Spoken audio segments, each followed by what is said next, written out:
ডাকসুর ভিপি কে এ সাদিক কায়েম ঢাকা বিশ্ববিদ্যালয় কেন্দ্রীয় ছাত্র সংসদ নির্বাচনে সহসভাপতি পদে জয়লাভ করেছেন আলোচিত শিক্ষার্থী মোহাম্মদ আবু সাদিক কায়েম।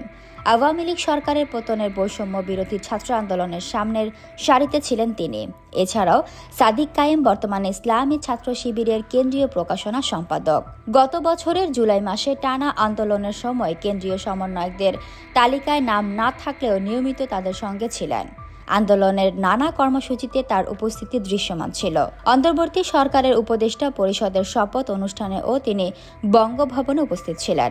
2024 সালের 21 সেপ্টেম্বর ঢাবি ক্যাম্পাসে 10 ছাত্র সংসদের সঙ্গে উপাচার্য অধ্যাপক ডক্টর নিয়াজ আহমেদ খানের বৈঠকে ইসলামী ছাত্র শিবিরের প্রতিনিধি হিসেবে যোগ দেন সাদিক কায়েম।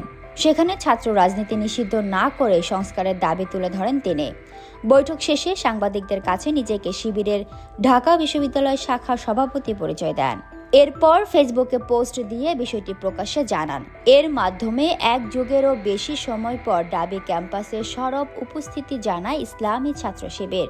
ঢাকা বিশ্ববিদ্যালয়ের রাষ্ট্রবিজ্ঞান বিভাগের 2016 থেকে 17 সেশনের শিক্ষার্থী সাদিক কায়েম। তিনি খাগড়াছড়ি শহরের বাজার এলাকায় জন্মগ্রহণ করেন। তার বাবা স্থানীয়ভাবে কাপড়ের ব্যবসা করেন। ছোট ভাইও চট্টগ্রাম বিশ্ববিদ্যালয়ের ছাত্র শিবিরের রাজনীতির সঙ্গে জড়িত রয়েছেন। ছোটবেলা থেকে সাদিক খাগড়াছড়ির বাইতুস সরব জব্বারিয়া আদর্শ মাদ্রাসা থেকে দাখিল, পরে চট্টগ্রামের বাইতুস সরব থেকে আলিম পাশ করেন।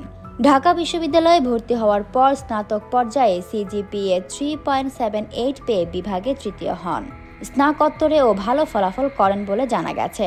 সাদিক কায়েম শিক্ষা জীবনে বিভিন্ন সংগঠনের সঙ্গে যুক্ত ছিলেন। তিনি পার্বত্য চট্টগ্রাম ছাত্র সংসদের সাবেক সভাপতি, হিল সোসাইটির প্রতিষ্ঠাতা, সেভ ইউথ স্টুডেন্টস এগেইনস্ট ভায়োলেন্সের সাবেক ফ্যাসিলিটেটর, সূর্য সেন হল অ্যাসোসিয়েশন অব পলিটিক্যাল সায়েন্সের সাংগঠনিক সম্পাদক এবং বাংলাদেশ ইয়ুথ ইনিশিয়েটিভের সাবেক সাধারণ সম্পাদক ছিলেন।